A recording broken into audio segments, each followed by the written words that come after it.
Wasteland Wednesday! Fortress is a 1992 American film directed by Stuart Gordon and stars Christopher Lambert. Well, I guess in Christophe Lambert. But I'm just going to say it the American way, which is wrong. Christopher Lambert, Loryn Locklin, Kurtwood Smith, and everyone's favorite Jeffrey Combs. The plot follows an ex-military officer and his pregnant wife trying to escape a post-dictatorship America where it's illegal to have more than one child.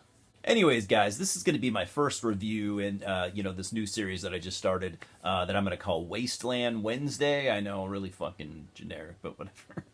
Well, but anyways, it's going to be where I will basically watch and review any type of like dystopian or like post-apocalyptic film, which I think is cool because that leaves a pretty wide variety of stuff, like the obvious Mad Max series, more obscure stuff like A Boy and His Dog, and even comedies, like Idiocracy.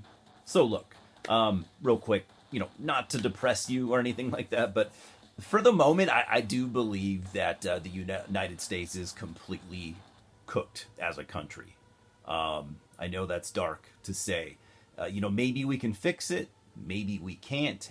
And, it doesn't really seem to matter which political side you take.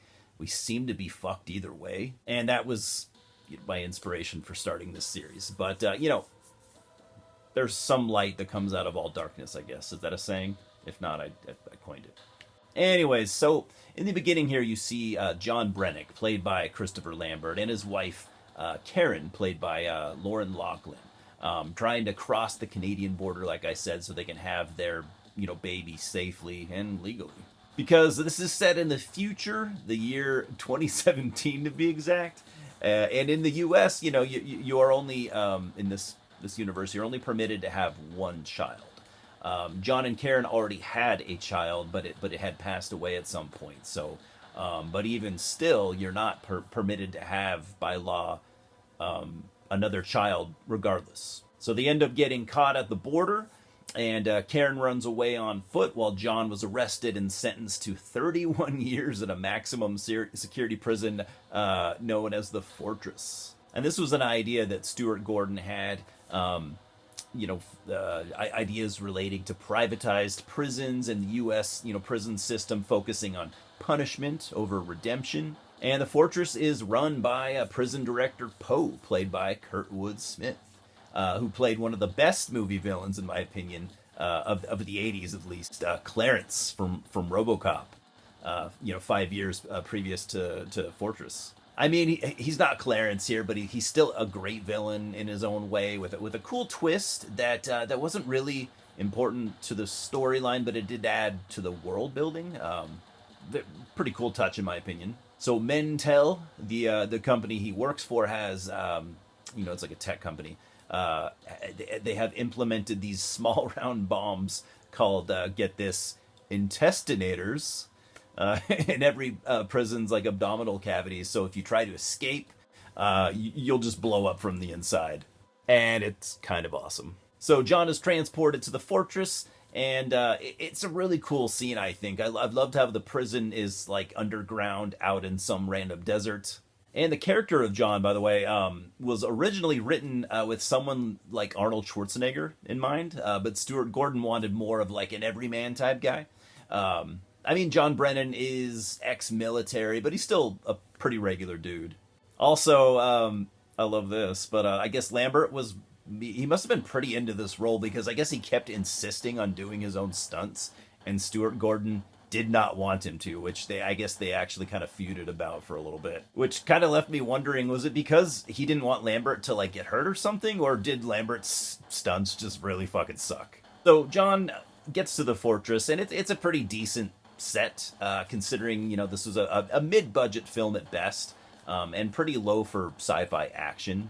But one thing that I expected would be like your typical super hostile prisoners, and all that, presenting even more danger in an already tough situation. And in this case, there aren't really that many of those like stereotypical bully prisoners. I mean, there is one that John, has a run-in with pretty much immediately after he gets to the fortress. But it was more of, I think, like an opportunity for an action scene to happen, and it also shows that John is a good man. You know, he isn't there to fight anybody.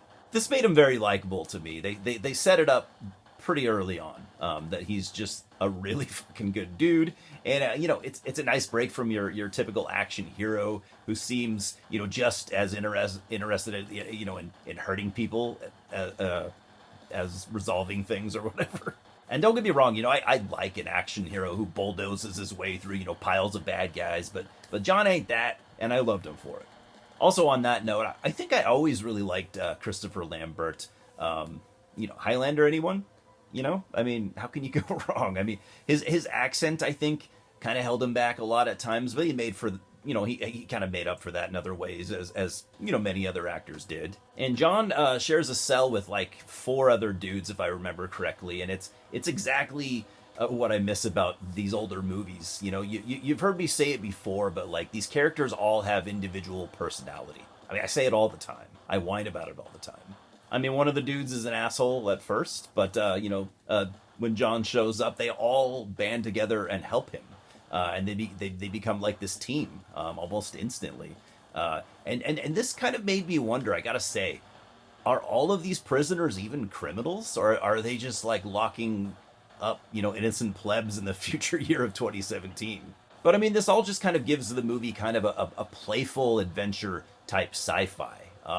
You know, I feel like they easily could have gone down the super bleak route, like pretty much every prison movie, but they didn't, and it's kind of cool for that. Oh, and one of John's cellmates is the before I forget, is the always amazing, and Stuart Gordon royalty, basically, Jeffrey fucking Combs. But, you know, because like everything he's in, you know, he's not just in the movie, like he adds to the movie, even when he isn't the lead, which he often isn't. So together, you know, they all form a plan to band together and help John with the possibility of seeing his wife again, and maybe even all escaping the fortress together, as impossible of a task as that probably seems. But again, you know, in a time of mass division that we're in right now, I really enjoy seeing movies like this where complete strangers band together, you know, and are showing compassion. So I'm giving a Fortress a 5.5 out of 10. But despite the kind of lower score, I do recommend it, you know, to sci-fi and action, you know, fans of 80s and 90s stuff, especially, you know, stuff like Total Recall and RoboCop. It's a fun watch. It really is. Very solid for a lower to mid budget, which did help to turn a decent profit in the end. And there was a sequel some years ago, but I haven't seen that yet. Cheers, guys, and I'll see you at the multiplex.